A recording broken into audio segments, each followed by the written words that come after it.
Bismillahirrahmanirrahim. Assalamualaikum warahmatullahi taala wabarakatuh. Apa khabar anak-anak semua? Sihat? Alhamdulillah. Hari ini kita dapat menyambung lagi kelas kita untuk kelas PDPR Pendidikan Islam. Anak-anak dah bersedia?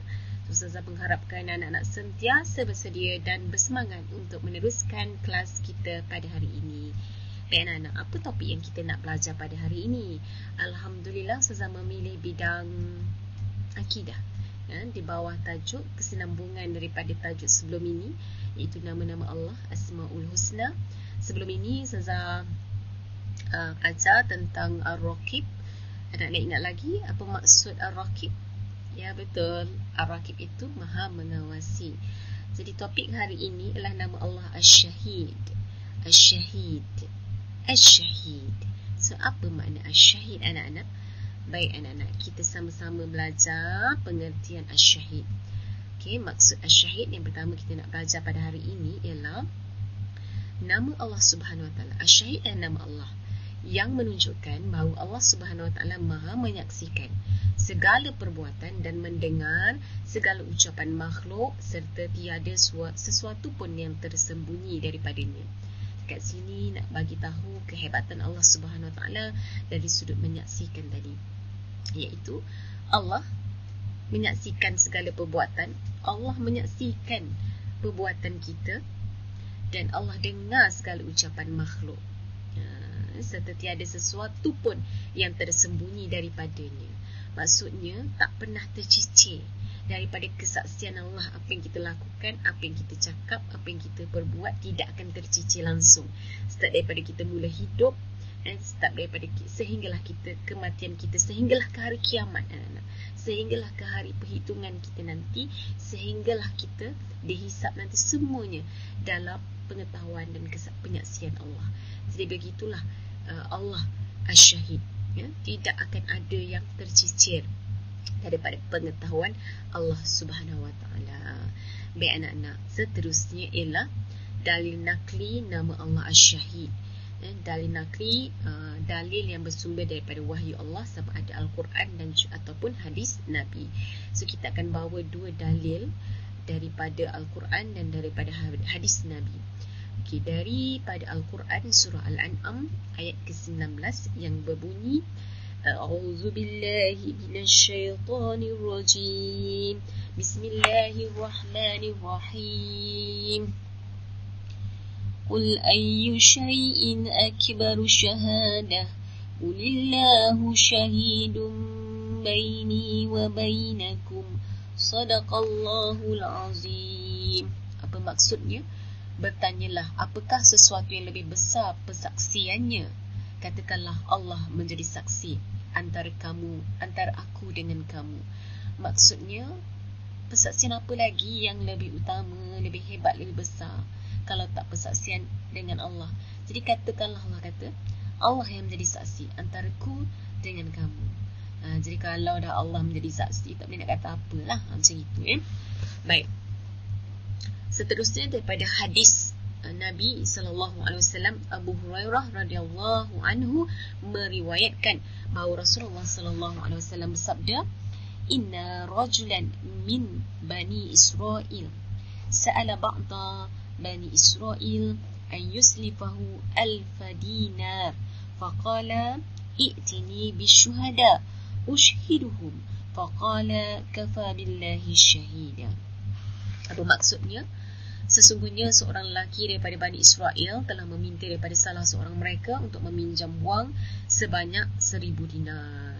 Maka dia pun mengatakan, datangkan kepadaku seorang saksi agar dia menyaksikan bahawa kamu telah meminjam daripadaku 1,000 dinar.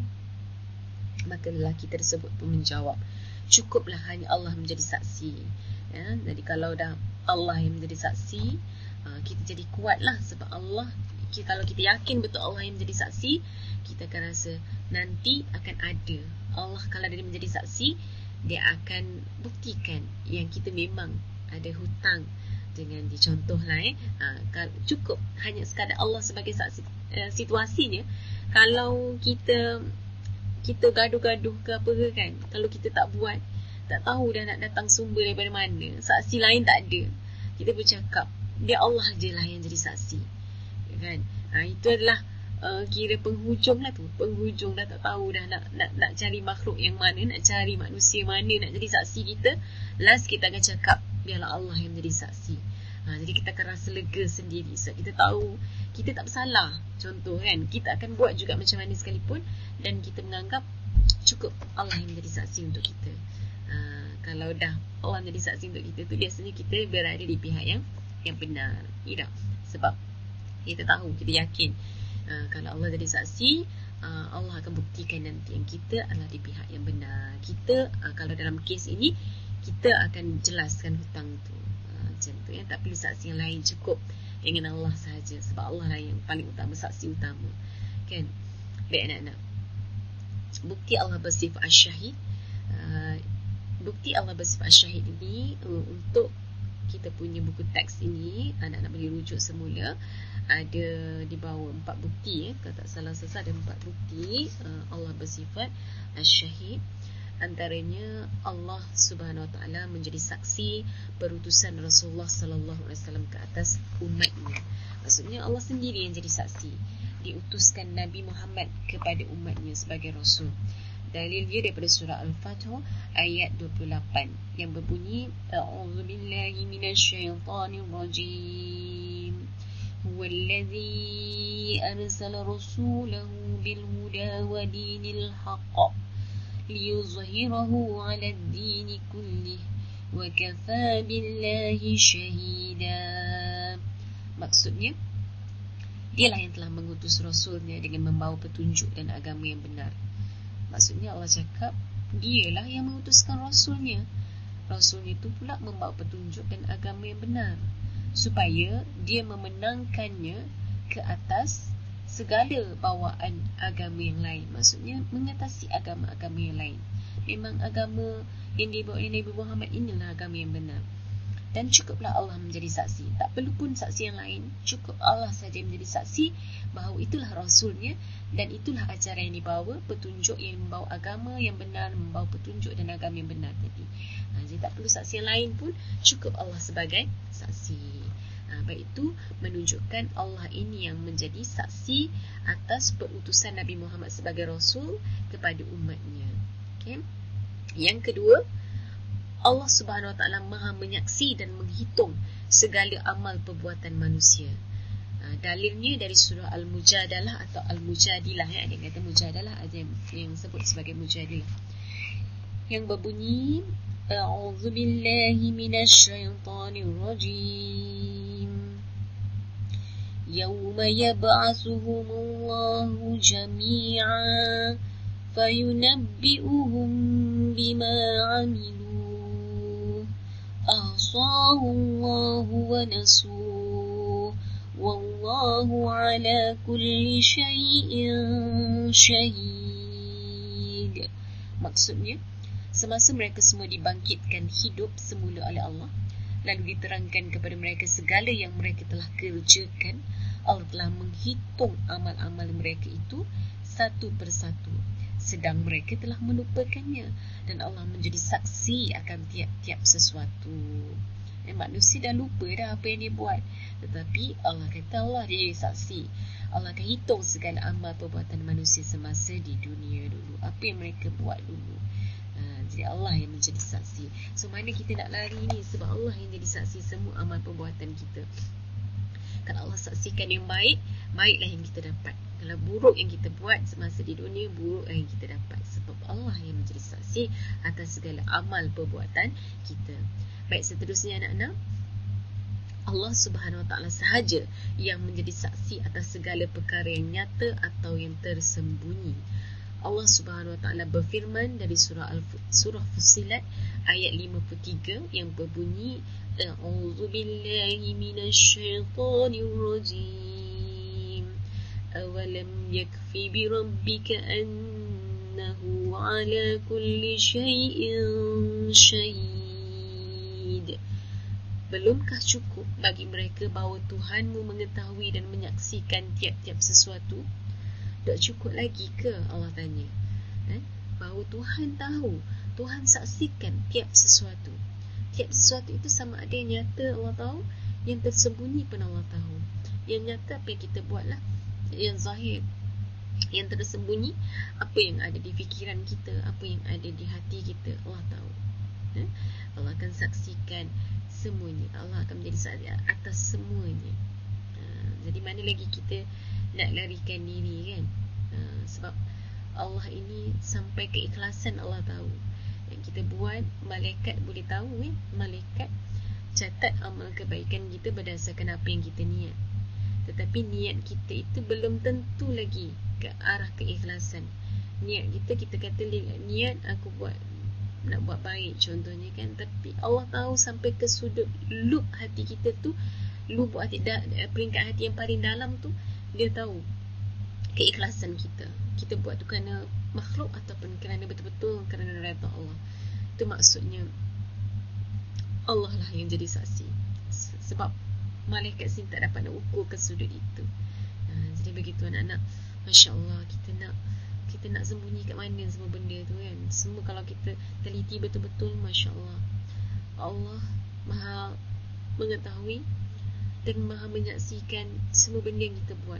So kalau kita buat, saya sendiri pun kalau orang duk perhatikan kita kan, orang perhatikan kita, saya rasa macam tak selesa kan. Tak selesa kalau kita buat cincai. Kita mesti nak buat yang baik-baik, yang bagus, yang cermat. Sebab ada orang menyaksikan kita punya kerja. Begitulah, itu baru makhluk menyaksikan kita. Tapi kalau Allah, kalau kita boleh hadirkan Allah SWT menyaksikan kita, pasti kita tak mampu nak buat yang tak elok kan? Kita tak mampu. Sebab kita malu dengan Allah SWT. Sebab Allah duk saksikan kita. Kita buat buruk, kita rasa Allah menyaksikan kita. Contoh macam kisah apa? Kisah Sayyidina Umar kan. Sayyidina Umar bersama dengan gadis si pemerah susu kan. Macam mana Sayyidina Umar nak menguji gadis tersebut, nak campurkan air. Dia cakap dia takut dengan Allah SWT. Sebab Allah yang menyaksikan. Walaupun tak ada orang nampak, tapi Allah saksikan. Maka begitu, kalau kita betul-betul yakin sifat Allah yang menyaksikan itu, kita pasti akan mengelakkan diri daripada melakukan kejahatan, kemaksiatan, kerana kita rasa malu dengan Allah SWT. Begitu anak-anak ya. Baik, yang keempat ialah Allah SWT menjadi saksi pembohongan orang munafik. Dalilnya ialah Allah SWT berfirman yang berbunyi, A'udzubillahi minasyaitanirrajim. إذا جاءك المنافقون قالوا نشهد إنك لرسول الله والله يعلم إنك لرسوله والله يشهد إن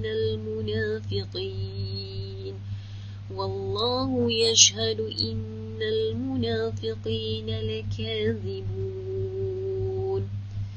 Sadaqallahul Azim. Surah Al-Munafiqun ayat pertama.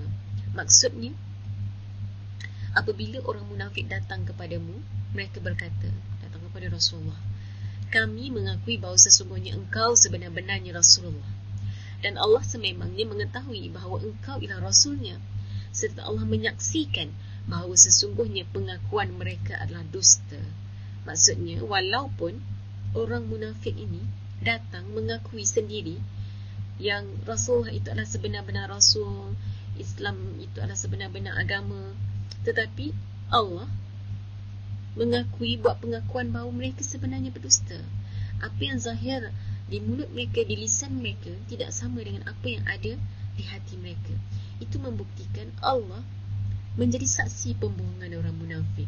Walaupun orang lain seolah-olah nampak orang munafik ni sama sealiran dengan orang Islam, tetapi hati orang munafik Allah tahu. Kita jangan kita rasa kita ni bila tengok orang munafik tak berkait dengan kita. Tapi sebenarnya bila sebut orang munafik ni, mungkin ciri-ciri orang munafik itu ada pada kita anak-anak. Jadi kita kena berhati-hati. Kita tak nak dalaman kita seolah-olah tak suka dengan apa yang dibawa oleh Islam. Zahir saja kita bersama dengan Islam, tetapi hakikatnya tidak. Sebab apa? Sebab Allah tahu perbuatan kita. Boleh anak-anak? Itu adalah dalilnya. Baik, anak-anak, seterusnya ialah cara mengaplikasi asyahid dalam kehidupan. Macam mana kita nak terapkan, kita nak hayati Asmaul Husna asyahid Allah ini, nama Allah asyahid ini dalam kehidupan kita. So, pertama kita kena ada usaha. Okay, kena ada usaha. Usaha apa? Usaha untuk dapat kepribadian akhlak yang disaksikan oleh Allah. Kalau boleh, kita nak kepribadian yang memang Allah tahu kita ni mempunyai kepribadian seorang mukmin yang bertakwa. Kalau sebut solat pun, kalau boleh kita nak menjaga khusyuknya solat.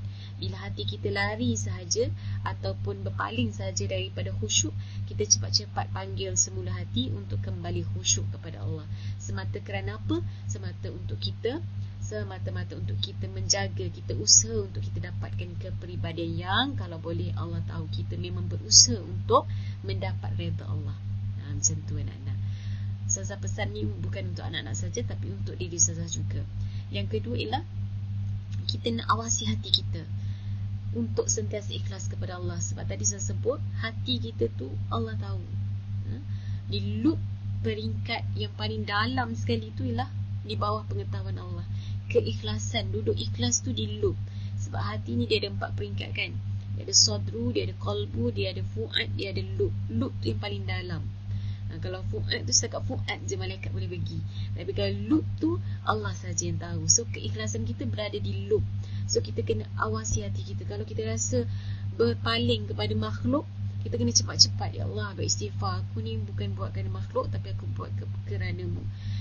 Supaya kita yakin Allah menyaksikan kita punya hati pun.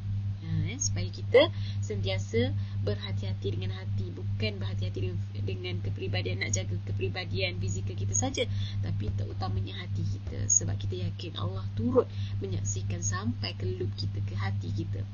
Yang ketiga ialah mengawasi pergerakan anggota badan supaya sentiasa mengarah kepada kebaikan. Yang kita awasi pergerakan kita, tangan kita ni ke mana, nak bersedekah ke, nak mencuri ke, tangan kita, mata kita ni tengok apa, kan, telinga kita ni dengar apa, banyak dengar benda-benda lara ke, dengar orang mengata orang ke. So kita kena awasi pergerakan anggota badan kita ni. Sebab semuanya akan menjadi saksi kan. Dalam surah Yasin, mulut saja yang dikunci, ditutup. Yang lain semua akan menjadi saksi. Kita nak bohong pun tak boleh dah. Sebab seluruh anggota akan menjadi saksi kepada apa yang kita lakukan di bumi. Bumi itu menjadi tempat juga turut menjadi saksi. Menjadi saksi yang paling utama ialah Allah, malaikat, kita, amal kita, anggota badan kita, dan juga bumi tempat kita diami. Semua menjadi saksi kita. Ya anak-anak? Jadi begitu. So kita kena mengawasi pergerakan anggota badan kita supaya sentiasa mengarah kepada kebaikan. So kita apa? Kita buat macam tu kerana apa? Kerana kita yakin asyahid Allah menyaksikan kita. Kalau ada CCTV pun kan, CCTV kalau kita tahu ada, nak korek hidung pun malu kan. Sebab kita tahu korek hidung tu kan benda yang macam mengaibkan gitu. Apatah lagi buat benda-benda lain ya. Kita nak gaduh pun kita malu kalau ada CCTV, kalau ada orang tengok kita kan. Sebab tu kalau dekat media sosial kita hanya tunjuk yang baik-baik saja, yang buruk kita tak tunjuk. Sebab kita tahu kalau orang perhatikan kita, kita nak orang tahu yang baik-baik saja tentang kita.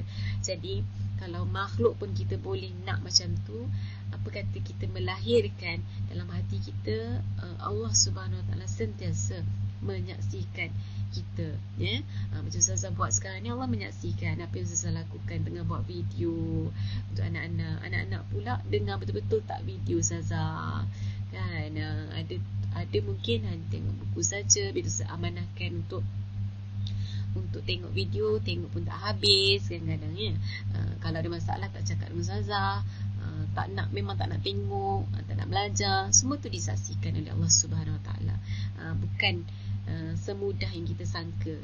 Begitu anak-anak. Jadi pastikan segala anggota badan kita, hati kita dan kepribadian kita seolah-olah kita sentiasa disaksikan oleh Allah SWT. Memang tak seolah-olah lah, memang Allah saksikan kita, tapi kita nak benda tu hadir dalam hati kita seolah-olah setiap masa Allah menyaksikan kita. So kita rasa macam terkawal pergerakan kita ke arah yang baik-baik sahaja kerana ada pengawasan daripada Allah Subhanahu Wa Taala. So kita pun tak risau. Kita tak risau apa-apa, sebab dalam keadaan kekalutan ke apa ke pun kita tahu Allah sentiasa mengawasi kita. Allah berdamping dan rapat dengan kita. Itu pentingnya anak-anak ya. Kita mengenali nama Allah supaya kita kenal, kita tahu Allah tidak akan meninggalkan kita. Allah akan sentiasa bersama dengan kita walau apa keadaan sekalipun. Baik anak-anak, itu saja untuk kali ini ya. Selesai sudah untuk topik kita Asy-Syahid pada hari ini untuk bidang akidah. Ada 2 saja nama Allah untuk tingkatan 5, Ar-Raqib dan Asy-Syahid. Selepas ini kita akan sambung topik yang lain bagi bidang akidah. Itu saja, jumpa lagi pada video akan datang. Sekian, Assalamualaikum warahmatullahi wabarakatuh. Bye.